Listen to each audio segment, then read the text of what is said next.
Hello दोस्तों, नमस्कार।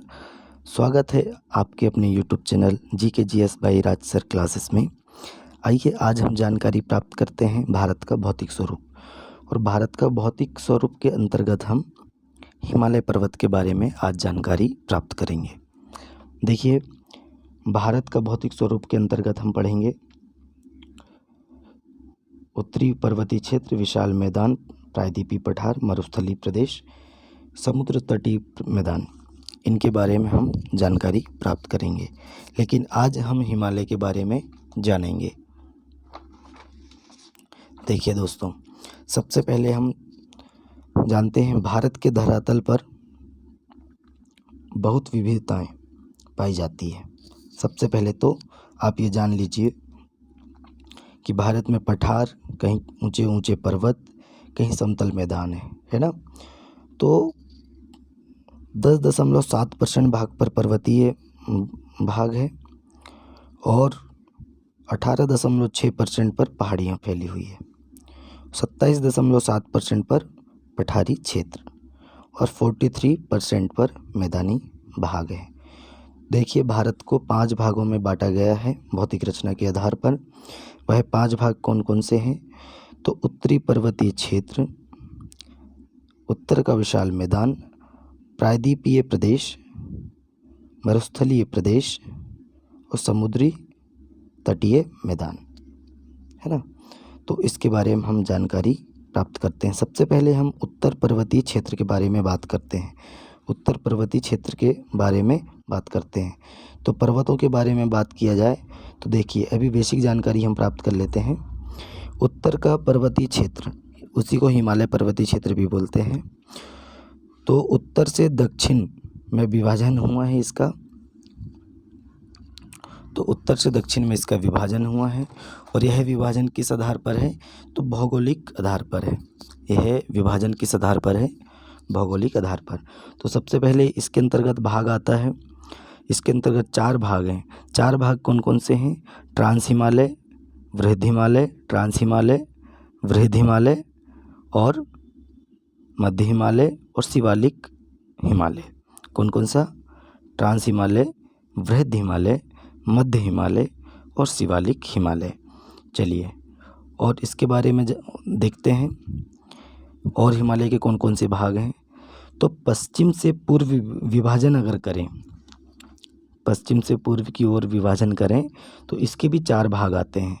तो सबसे पहले कौन सा भाग मिलेगा हमको?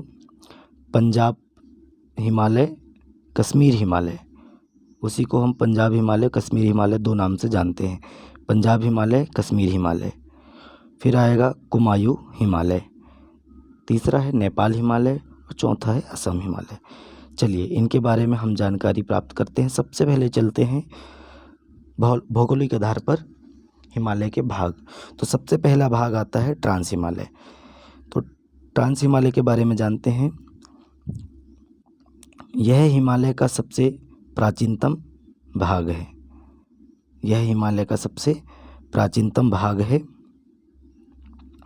तो यह ट्रांस हिमालय क्या है? हिमालय का प्राचीनतम भाग है और यहाँ पर वनस्पतियों का अभाव है, मतलब यहाँ पे वनस्पतियाँ नहीं पाई जाती है।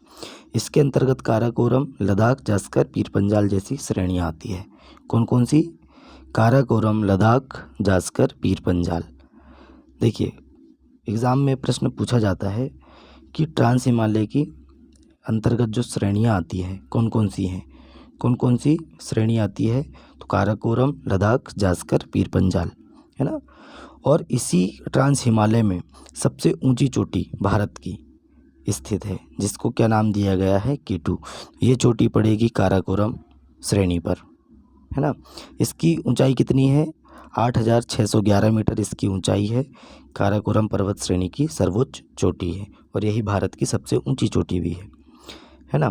तो देखिए, और माउंट राकापोसी, याद रखिएगा, माउंट राकापोसी लद्दाख श्रेणी की सर्वोच्च चोटी है।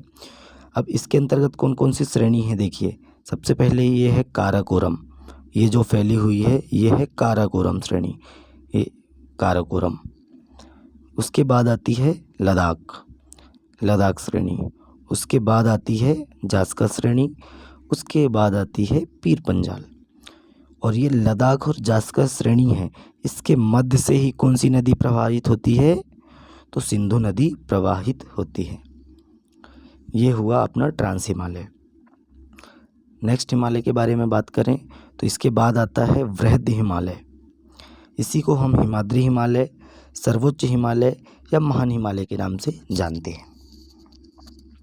चलिए देरी ना करते हुए हम अपने टॉपिक पे आते हैं। तो यह हिमालय की सबसे ऊंची चोटी है। यहाँ हिमालय की सबसे ऊंची चोटी है कौन सी? Mount Everest. तो विश्व की सबसे ऊंची चोटी माउंट एवरेस्ट इसी पर्वत पर स्थित है। और इस पर्वत में अन्य चोटी भी हैं, जैसे कि कंचनजंगा, नंगा पर्वत, नंदा देवी। इस हिमालय में मतलब वृहद हिमालय में कंचनजंगा, नंगा पर्वत, नंदा देवी आदि चोटी इसके कुछ महत्वपूर्ण शिखर हैं, जैसे कि अब जानते हैं हम डिटेल में। देखिए, सबसे पहले जो वृहद हिमालय है, महान हिमालय इसी को बोलते हैं, तो ये कहाँ से कहाँ तक फैला है? तो पीओके, जो पाकिस्तान ने कब्जाया हुआ क्षेत्र है जम्मू कश्मीर का, पीओके, तो यहाँ से हम चलते हैं पीओके से, ये चलेगा अरुणाचल प्रदेश तक। मतलब हम कहाँ से जा रहे हैं? पश्चिम से पूर्वी की ओर जा रहे हैं। तो सबसे पहले पड़ेगा हमको पीओके। तो पीओके में सबसे पहले है नंगा पर्वत। देखिए, कई बार क्वेश्चन पूछता है नंगा पर्वत किस हिमालय पर है? तो नंगा पर्वत किस हिमालय पर है? महान हिमालय पर है। इसी को हम वृहद हिमालय बोलते हैं, है ना। अब चलते हैं हम बंदरपूंछ पर्वत। बंदरपूंछ पर्वत, ये पर्वत भी, ये बंदरपूंछ पर्वत ये नाम ही है ना। और बंदरपूंछ पर्वत और कॉमेट पर्वत, ये एक कॉमेट पर्वत पड़ेगा। बंदरपूंछ कहाँ पड़ेगा? बंदरपूंछ पड़ेगा उत्तराखंड राज्य में, कॉमेट पड़ेगा उत्तराखंड राज्य में, नंदा देवी ये भी पड़ेगा उत्तराखंड राज्य में। तो देखिए, बंदरपूंछ और कॉमेट पर्वत के बीच गंगोत्री, यमुनोत्री, केदारनाथ, बद्रीनाथ पर्वत स्थित है। कहाँ पे? ये बंदरपूंछ और कॉमेट पर्वत के मध्य कौन कौन से पर्वत स्थित हैं? तो गंगोत्री पर्वत ग्लेशियर, यमुनोत्री ग्लेशियर, केदारनाथ पर्वत, बद्रीनाथ पर्वत, यह हिमालय पर्वत पर स्थित है, मतलब बंदरपूंछ और कॉमेट पर्वत के मध्य। इसके बाद उत्तराखंड राज्य में नंदा देवी पर्वत भी, कई बार प्रश्न पूछा गया है कि नंदा देवी पर्वत किस राज्य पर है? तो उत्तराखंड राज्य पर है। अब उसके बाद चलते हैं, उत्तराखंड के बाद चलते हैं हम महान हिमालय में। तो यह उत्तराखंड से कंचनजंगा सिक्किम तक फैला है। तो इसके अंतर्गत कौन कौन सी पहाड़ी आती है, पर्वत आते हैं, आइए जानते हैं। सबसे पहले आते हैं धौलागिरी पर्वत पे। तो धौलागिरी कहाँ पड़ेगा? नेपाल में। फिर अन्नपूर्णा, ये देखिए, ये जितने भी पर्वत आ रहे हैं यह महान हिमालय के अंतर्गत ही हैं। तो सबसे पहले आया नेपाल में धौलागिरी। सब पूछता है कई बार कि नेपाल धौलागिरी पर्वत कहाँ पे है? तो धौलागिरी पर्वत कहाँ पे है? नेपाल में है, नेपाल देश में है। तो धौलागिरी, अन्नपूर्णा, मंसालू, गौरी शंकर और छुयू,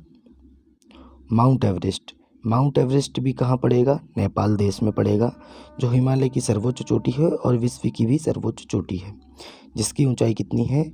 8,000, जिसकी ऊंचाई पड़ेगी हमें 1 मिनट,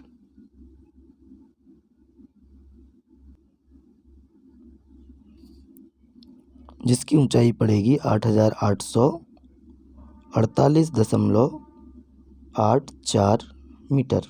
कितनी? 8,848.84 मीटर। उसके बाद नेपाल में ही मकालू पर्वत पड़ेगा। उसके बाद इसी श्रेणी पे, महान हिमालय पे ही कंचनजंगा चोटी पड़ेगी। यह सिक्किम राज्य में स्थित है। अगर पूछा जाए कि भारत में सबसे ऊंची चोटी कौन सी है, तो भारत में सबसे ऊंची चोटी है K2। अगर पूछा जाए कि भारत कि वर्तमान भारत की सबसे ऊंची चोटी कौन सी है, तो कंचनजंगा है। और उसके बाद अरुणाचल प्रदेश पड़ता है इसी श्रेणी पर। तो अरुणाचल प्रदेश में नामचा बरवा स्थित है। ये नामचा बरवा आपको दिख रहा है। तो इसके बारे में हमने बातचीत करें। और ट्रांस हिमालय के बारे में अगर बात करें तो ट्रांस हिमालय के ग्लेशियर हैं सियाचिन ग्लेशियर लद्दाख में पड़ेगा, हिस्पार मठूजा ग्लेशियर, विचापो और बालकोरो। सियाचिन, हिस्पार, मठूजा, विचापो और बालकोरो, यह ग्लेशियर कहाँ पे पड़ेंगे, तो यह ग्लेशियर पड़ेंगे हमारे ट्रांस हिमालय में।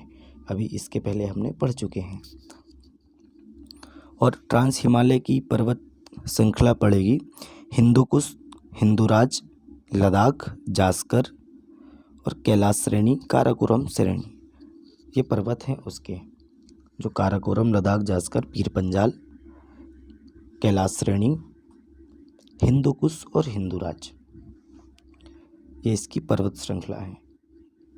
अगर देखा जाए बृहद हिमालय महान हिमालय की पर्वत श्रृंखला के बारे में या इसके बारे में अगर जानकारी प्राप्त करें तो यही हिमालय है जहाँ से गंगा, गंडक, यमुना, काली, कोसी नदी का उद्गम होता है।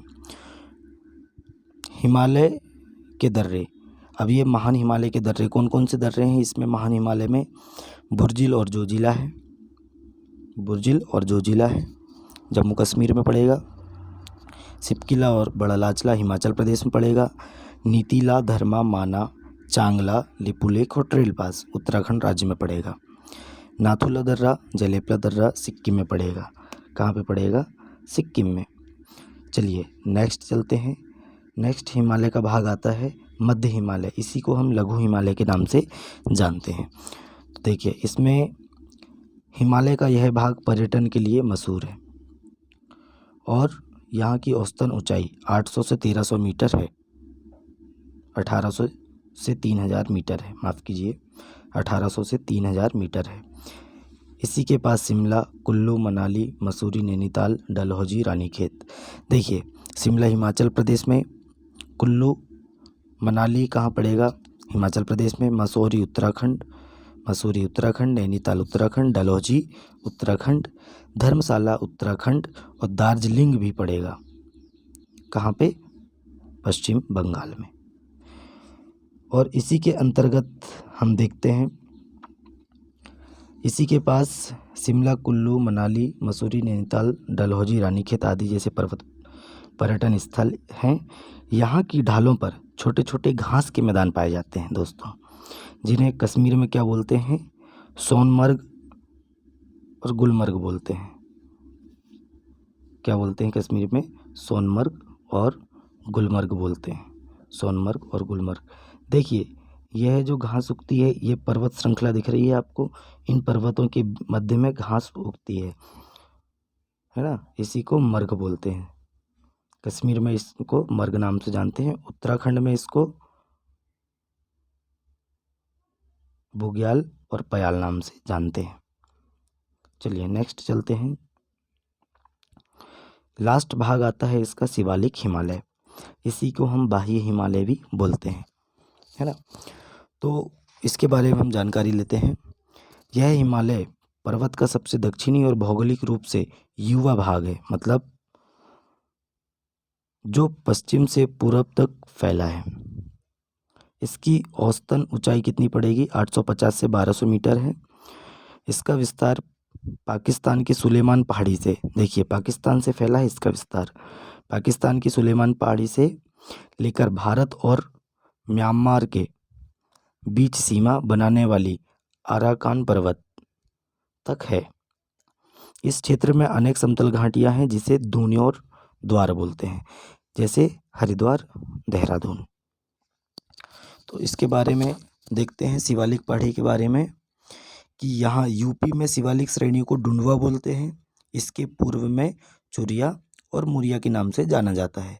शिवालिक श्रेणी से जो रेतीली नदियाँ निकलती है ना, शिवालिक श्रेणी से जो रेतीली नदियाँ निकलती है उसको क्या कहते हैं, तो उसे बोलते हैं चाउस।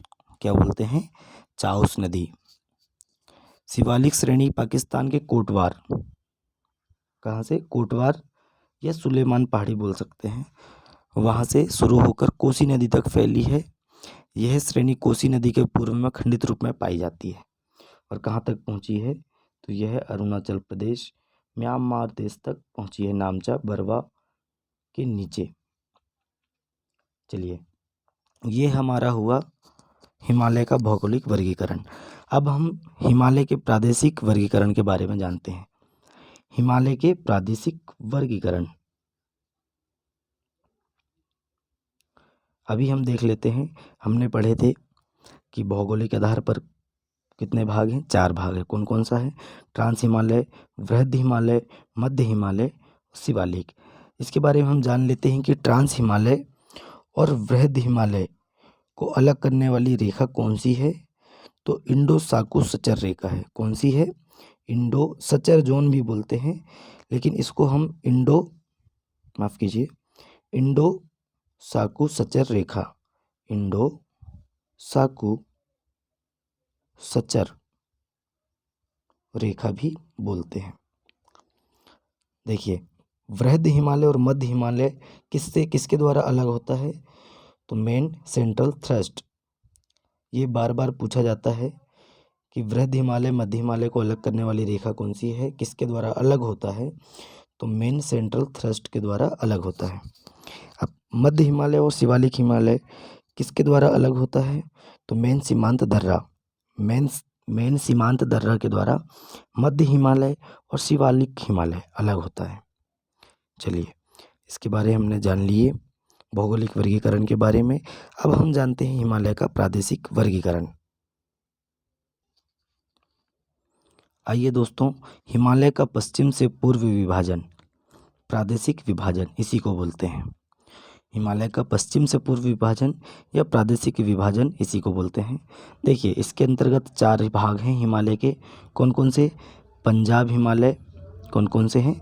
पंजाब हिमालय, कश्मीर हिमालय, दूसरा है कुमायूं हिमालय, तीसरा है नेपाल हिमालय, चौथा है असम हिमालय, है ना। इसके बारे में जानते हैं हम। सबसे पहले भाग आता है पंजाब हिमालय व कश्मीर हिमालय। पंजाब हिमालय व कश्मीर हिमालय, तो इसका विस्तार पूछता है कि पंजाब हिमालय और कश्मीर हिमालय का विस्तार कहाँ से कहाँ तक है, तो इसका विस्तार पड़ेगा सिंधु नदी से सतलज नदी के बीच।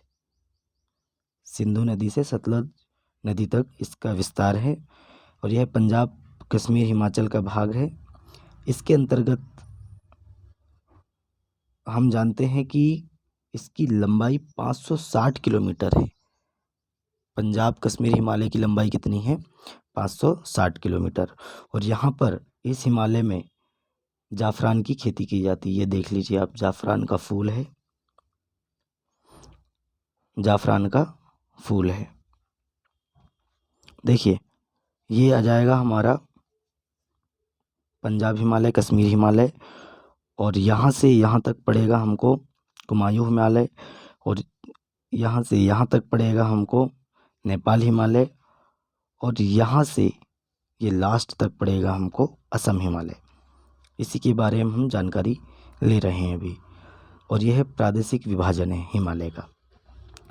चलिए, तो पंजाब हिमालय के बारे में, इसकी लंबाई 560 किलोमीटर है। सिंधु नदी से सतलज नदी तक इसका विस्तार है। कश्मीर हिमालय को ही कश्मीर हिमालय के नाम से जानते हैं, हिमाचल हिमालय के नाम से भी जानते हैं। और पंजाब हिमालय अत्यधिक शुष्क क्षेत्र है, इसलिए यहाँ पर जो हिम रेखा है, हिमालय की हिम रेखा है, अत्यधिक ऊंचाई पर मिलती है। चलिए, नेक्स्ट में चलते हैं। नेक्स्ट भाग आता है हमारा कुमायूं हिमालय। कुमायूं हिमालय, कुमायूं हिमालय के बारे में जानते हैं। इस हिमालय की लंबाई 320 किलोमीटर है। कितनी है? 320 किलोमीटर है। और इसका विस्तार पूछा जाता है, तो विस्तार इसका कहाँ से कहाँ तक है, तो सतलज नदी से काली नदी तक है। कहाँ तक? सतलज से काली नदी तक है। कुमायूं हिमालय पंजाब हिमालय से ऊंचा है। देखिए, कुमायूं हिमालय जो है पंजाब हिमालय, इसके पहले हमने पढ़े पंजाब कश्मीर हिमालय, उससे ऊंचा है। और यहाँ पे ही क्या है, नंदा देवी, केदारनाथ, बद्रीनाथ आदि प्रमुख चोटियाँ इसी पर स्थित हैं। कुमायूं हिमालय जो है इसके पश्चिम भाग को ही क्या बोलते हैं, गढ़वाल हिमालय के नाम से भी जानते हैं। नेक्स्ट हिमालय का भाग आता है हमारा नेपाल हिमालय। देखिए नेपाल हिमालय का विस्तार कहाँ से कहाँ तक है, काली नदी से तीस्ता नदी, और तीस्ता नदी कहाँ पड़ेगी, सिक्किम राज्य में। काली नदी से तीस्ता नदी तक विस्तार है और इसकी लंबाई 800 किलोमीटर है। इसकी लंबाई कितनी है, 800 किलोमीटर। और माउंट एवरेस्ट, कंचनजंगा प्रमुख चोटी हैं इसी पर स्थित हैं, नेपाल हिमालय पर। देखिए अगर पूछा जाए कि प्रादेशिक आधार पर हिमालय का सबसे लंबा भाग कौन सा है, तो प्रादेशिक आधार पर हिमालय का सबसे लंबा भाग आ जाएगा नेपाल हिमालय। कई बार क्वेश्चन पूछा गया है एग्जाम में। काठमांडू की घाटी इसी हिमालय का हिस्सा है, ये भी आपको याद रखना है। अब हम जानते हैं, लास्ट हमारा बचा है असम हिमालय। असम हिमालय बचा है। तो हिमालय का पश्चिम से पूर्व विभाजन, प्रादेशिक विभाजन के आधार पर लास्ट भाग हमें है हमारा असम हिमालय। तो इसके बारे में जानते हैं। इसका विस्तार तीस्ता नदी से दिहांग नदी, दिहांग बोलते हैं अरुणाचल प्रदेश में, असम में बोलते हैं ब्रह्मपुत्र। ब्रह्मपुत्र नदी को असम में ब्रह्मपुत्र ही बोलेंगे। मतलब हम कह सकते हैं कि तीस्ता नदी से ब्रह्मपुत्र नदी के मध्य का जो भाग होगा उसी को हम क्या बोलेंगे, असम हिमालय। देखिए सबसे पहले ये भी हमने पढ़े थे कि यहाँ से यहाँ तक का विस्तार क्या कहलाता है, पंजाब या कश्मीर हिमालय, जिसका विस्तार सिंधु नदी से सतलज नदी तक है। और यहाँ से सतलज नदी से काली नदी पर, सतलज नदी से काली नदी तक का विस्तार क्या कहलाता है, तो यह कहलाता है कुमायूं हिमालय। और काली नदी से यह सिक्किम में तीस्ता नदी तक पड़ेगा, यह हमारा कौन सा हिमालय पड़ेगा दोस्तों, नेपाल हिमालय पड़ेगा। और तीस्ता नदी से ब्रह्मपुत्र नदी तक कौन सा हिमालय पड़ेगा, ये पड़ेगा हमारा असम हिमालय। चलिए असम हिमालय के बारे में जानते हैं। तो तीस्ता नदी से ब्रह्मपुत्र नदी के मध्य जो भाग स्थित है उसको हम असम हिमालय के नाम से जानते हैं। और इसकी लंबाई 720 किलोमीटर है, 720 से 750 किलोमीटर है, लेकिन क्वेश्चन में 720 किलोमीटर ही आता है। मासिनराम, चेरापूंजी दोनों स्थान गारो खासी जैंतिया पहाड़ी से घिरा हुआ है यहाँ पर। और यहाँ सर्वाधिक वर्षा वाला स्थान भी है, यहाँ पे मेघालय पड़ेगा, इसके नीचे पड़ेगा। तो यहाँ पे सर्वाधिक वर्षा वाला स्थान कौन सा है, मासिनराम, मासिनराम। चलिए दोस्तों आज हिमालय के बारे में हमने बातचीत कर लिए हैं, आपको थोड़ी सी जानकारी और दे देते हैं। दोस्तों आपको कन्फ्यूज़न होता है कि ट्रांस हिमालय कहाँ पे है, वृद्ध हिमालय कैसे है। तो देखिए उसका वर्गीकरण जो किया गया है, ये जो कलर दिख रहा है आपको, ये जो ब्लैक कलर से है, ये जो श्रेणी दिख रही है इसी को हम ट्रांस हिमालय कहते हैं। और उसके नीचे का जो भाग है, ये देखिए उसके नीचे का जो भाग है इसको वृद्ध हिमालय बोलते हैं।